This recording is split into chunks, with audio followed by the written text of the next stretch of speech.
अकोला जिल्ह्यातील मूर्तिजापूर रेल्वे स्थानकावर नियम मोडत रेल्वे ट्रॅक ओलांडणाऱ्या 3 आरोग्य कर्मचाऱ्यांना आरपीएफने ताब्यात घेतले।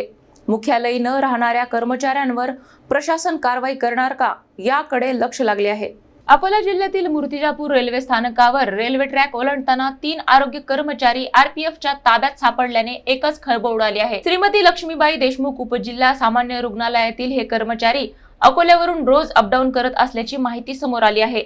महाराष्ट्र एक्सप्रेसने मूर्तिजापूर येथे उतरल्यावर अधिकृत पादचारी पूल वापरण्याऐवजी हे कर्मचारी थेट रेल्वे ट्रॅक ओलांडून रुग्णालयात जाण्याचा शॉर्टकट वापरत असल्याचे समोर आले। गस्त घालत असलेल्या आरपीएफ जवानांच्या नजरेत हा प्रकार आला आणि त्यांनी तात्काळ कारवाई करत तिघांनाही ताब्यात घेतले। या घटनेमुळे सरकारी कर्मचाऱ्यांच्या शिस्तीबाबत गंभीर प्रश्न उपस्थित झाले आहे। वैद्यकीय अधिकाऱ्यांच्या मते रुग्णालयातील कर्मचाऱ्यांनी आपल्या नियुक्तीच्या मुख्यालयात राहणे आवश्यक असते, मात्र काही कर्मचारी अकोल्यावरून अपडाऊन करत असल्याने ते वारंवार उशिरा पोहोचतात, ज्याचा परिणाम आरोग्य सेवेवर होत असल्याची चर्चा आहे।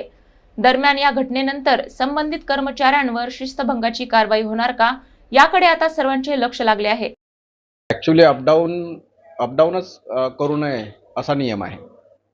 प्रत्येक कर्मचाऱ्याने अधिकाऱ्याने हे मुख्यालयी राहणं बंधनकारक आहे, पण काही लोक अपडाऊन करत असतील तर त्यांनी कमीत कमी वेळेत यायला पाहिजे, आपलं कार्यालयीन वेळ पाळायला पाहिजे। आता मी शहानिशा करतो की हे माझेच कर्मचारी आहेत की नाही, ते जर माझे कर्मचारी असतील तर त्यांचे अर्धवेळ बिनपगारी लागेल। नाही, कोणी चुकीचं करत असेल तर त्याला सपोर्ट करायला नाही पाहिजे। हो, कारवाई निश्चितच केल्या जाईल आणि जे लेट लतीफ आहेत आणि जे लवकर जातात त्यांच्यावर आम्ही आता विशेष निगराणी ठेवून विशेष त्यांच्यावर आपण कारवाई करू।